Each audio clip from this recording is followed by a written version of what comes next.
Hi, I'm Sophie, and this is my Lab 2 lines of charge.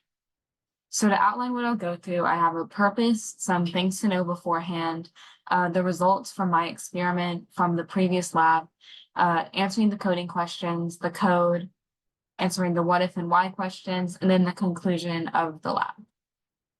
So the purpose of the experiment is to create a computational model of two charged tapes exerting an electric force on each other to estimate the amount of charge on each tape necessary. And instead of using a point charge like we did for the first lab, we're going to distribute the charge evenly across the length of the tape in my code.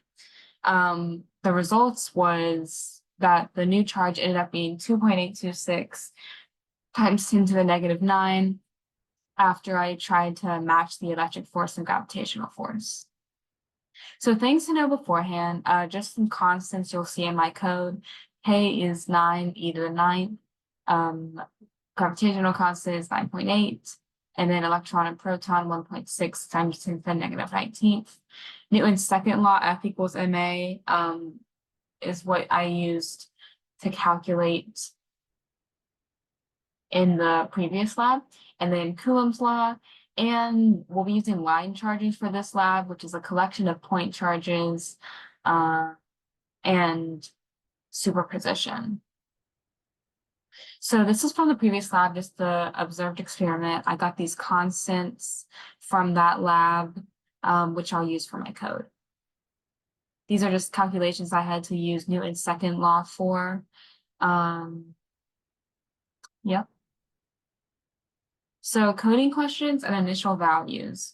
So the magnitude of the charge on one piece of tape ended up being 2.826 times 10 to the negative 9th, which I had to guess and check in order to make the electric force and gravitational force equal. And this is what I originally got from the charge of the tape from lab 1. The assumptions I made was no air resistance, and then we had to assume each U tape had about the same amount of charge. In the last lab, we also assumed that each tape was a point charge, but that's the difference.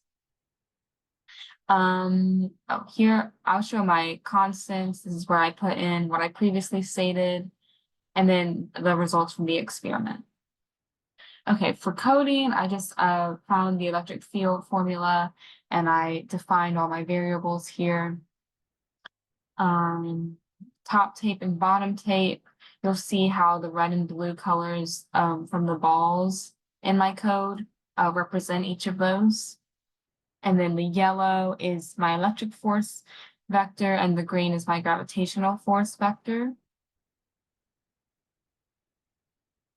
So this was my result. The estimated net charge on one tape ended up being 2.82698 times 10 to the negative 9.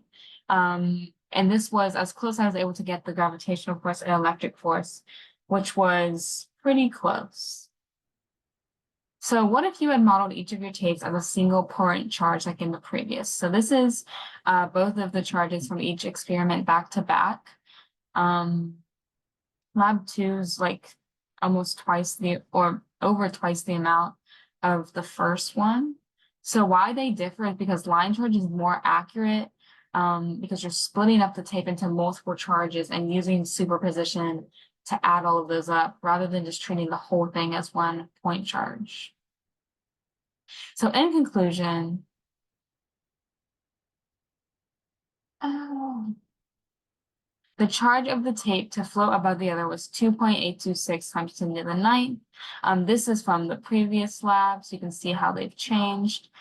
There's the electric and gravitational forces, and any errors could have been given because of my constants, which were assumptions I made from lab 1, and then also because I wasn't able to get them exact, there might be some errors in the charge. Thank you.